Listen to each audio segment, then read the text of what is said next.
Gracias por continuar con nosotros.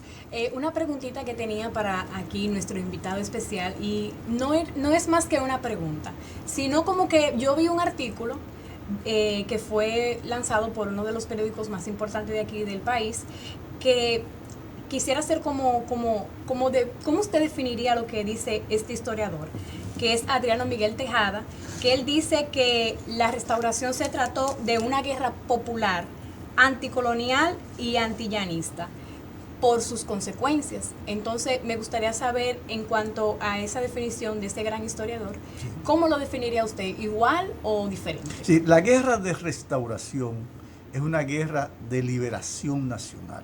Lo que en términos del siglo XX vamos a ver en Vietnam, o sea, tiene toda la característica. ¿Por qué una guerra de liberación nacional? Porque ustedes decían al principio, es nuestra verdadera independencia. No, lo que ocurre es que hay un mayor nivel de conciencia política. Hay una integración regional, porque aquí vienen los antillanistas, vienen los betances de Puerto Rico, vienen los cubanos, y además porque la guerra de restauración es una guerra que va a chocar con el clero español, que va a ser enfrentada por un patriota que se llamó Fernando Arturo de Meriño, y que se fue en el Te Deum, donde anuncia el presidente Santana la anexión. Él se opone y él protesta y él dice, padrecito, padrecito, o sea, deje tranquilo, y después lo expulsa del país. Y el clero dominicano de color, o sea, negro, mulato, es excluido. Y además porque los funcionarios del gobierno que se instala con la ocupación es ocupado por españoles que vienen de Cuba y relegados los dominicanos. Y entonces se disuelve el ejército porque de acuerdo a los estándares organizativos del ejército español, que era un ejército imperial, estos soldados que hicieron la independencia eran analfabetas. Y además de eso, no tenían tenían muy poca preparación para ostentar los rangos que presentaban. Entonces, de modo que hay un conflicto. La iglesia inmediatamente propone regularizar las relaciones maritales, conyugales, que la mayoría eran de relaciones de concubinato. Y la Iglesia Católica de la orden española viene a regularizar eso, pero eso es un problema cultural. Exacto, es decir, sí, los españoles, con un desconocimiento total, chocan con las costumbres ya establecidas por muchos años, que es parte de la identidad. Hay algo más importante, que es un problema económico, y es que el gobierno español no recoge las papeletas, los billetes que emitió el gobierno de Báez, que es lo que provoca la crisis. Porque cuando hay una emisión inorgánica de papeletas, de billetes, sin respaldo, eso va a producir una crisis que el gobierno le quitaba a los tabaqueros, le quitaba las divisas fuertes y se quedaba con las divisas fuertes y le daba en cambio esas papeletas que no valían nada, de modo que tú podías tener un cerón lleno de cuartos de papeletas, pero tú no podías comprar nada. Exacto. Y eso empezó a generar Todavía hay países hoy que tienen ese problema. Exacto, hay países que tienen ese problema. Licenciado, aquí había un miembro del equipo de Valores y Derechos que parece que se divirtió demasiado y no llegó a tiempo y ya está aquí, Jordani Fermín. Ellos lo saben, el público televidente lo sabe, porque ya yo puse una historia y dije que iba a llegar tarde. Correcto. Entonces me adelanté. No, llegó 5 minutos más tarde de lo que dije. ¿Quiere hacer alguna pregunta al licenciado? Oh, pero claro, importantísima. Seguimos hablando en el mismo tema de historia, ¿no? ¿Cree usted que en este tiempo puede haber líderes igualados o comparados con los anteriores? Sí, lo que ocurre es que siempre van a tener otros esquemas. ¿Cómo cuáles? En la actualidad. No, yo no puedo mencionarte, yo te puedo decir, mira, el liderazgo tiene que cimentarse en valores. El liderazgo tiene que ser ético. El liderazgo tiene que ser moral.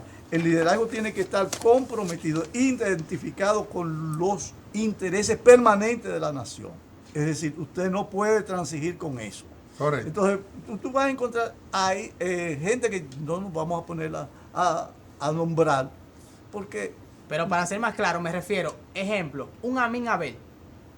Sí. ¿Puede existir nuevamente en la actualidad? Hay miles de Amin Abel, hay miles de Duarte, hay miles de María Trinidad Sánchez. No estamos ahí, estamos ahí. Yo, para mí ustedes son personas de grandes valores y ahí hay miles y miles de jóvenes trabajando como, vamos a decir... Entonces lo que le faltaría es un poquito más de valor, se diría. Eso es lo que le faltaría. Lo que pasa porque es... a diferencia de aquella persona, sí tenían valor. Lo que pasa es que es lo ahora que mismo, hace falta realmente Jordani, ahora. lo que pasa es que ahora en la actualidad, ya no se le está dando lo que es la oportunidad a la juventud. Mira. Hay jóvenes que son pensadores, pero que lamentablemente... Hay mucho emprendurismo en este país. Exacto. No lo vean negativamente. Ahora este asunto de innovadores, o sea, que están con la innovación. Aquí miles y miles de jóvenes en las universidades, miles y miles de jóvenes en el emprendurismo. Señores, confiemos en el país, empujemos el país. Ustedes están juzgando, en este caso de la restauración, estamos juzgando un hecho en su momento cumbre de inflexión, en una etapa de inflexión. O sea, aquí este país está lleno de valores. Yo estoy convencido de eso. Volviendo al caso de la restauración, entonces vamos a tener ese gran conflicto, porque los españoles van también a intervenir económicamente. Por ejemplo, ¿cuáles eran los medios de transporte? No había metro, no había vehículos. Habían mulas, caballos para cargar. Exacto. Entonces los españoles se apropiaban de estos animales de carga, que era un medio de producción de los dueños de sus...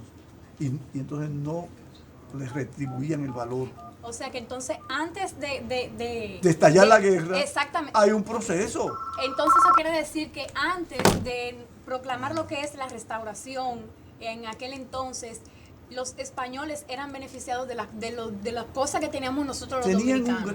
Tenían un gran conflicto, además, porque se le vendió a los dominicanos que con la anexión el país iba a ser beneficiado. Entiendo. Entonces, por ejemplo, nosotros comprábamos, cuando éramos república, le comprábamos a Inglaterra productos manufacturados, a los Estados Unidos, a Holanda, de alta calidad. Entonces los españoles nos impusieron que le compráramos los productos españoles de más baja calidad. A mí me gustaría, licenciado, que usted repitiera esa partecita que usted dijo, de que, ¿cómo fue cuando él comenzó a decir? Sobre la economía en esos tiempos, sí. De que se anexaron por los intereses, ¿verdad? Sí, claro, por los intereses. La anexión es, primero... Pero yo entiendo que todavía seguimos anexando. ¿Por qué? ¿Por qué? ¿Por qué? Sí, yo creo que sí. Porque bueno, yo no sé. Porque nosotros tenemos una anexión por idiosincrasia. O sea, una anexión que por ósmosis. Sí. Una anexión que... Pero porque lo que ocurre, óigame, licenciado, es que una época, las comparaciones son odiosas porque son parámetros diferentes. Sí, pero ahora mismo hay mayor interdependencia. Licenciado, ahora mismo hay dos países que están en pugna por la anexión de... Eso quiere decir, lo que pasa es que en aquel entonces ya vamos a decir que nosotros éramos, es como decían en esos tiempos, que nosotros nos cambiaron espejito por oro, como quien dice. Mira, la política son intereses. Como toda relación, prácticamente todas las relaciones, las que no son de amor, son por intereses. Ay, pero las de amor sí son buenas. Son muy buenas. Sí. Pero bueno, lo que le quiero decir es que los intereses del grupo que no confiaba en la República, que no había liquidado esa ideología de dependencia con la metrópoli, con la colonia, con el pensamiento colonialista, que no confiaba en que este país de negros, de mulatos, de gente analfabeta, podía gobernarse por sí mismo, como lo definió Duarte, definiendo lo que era la República.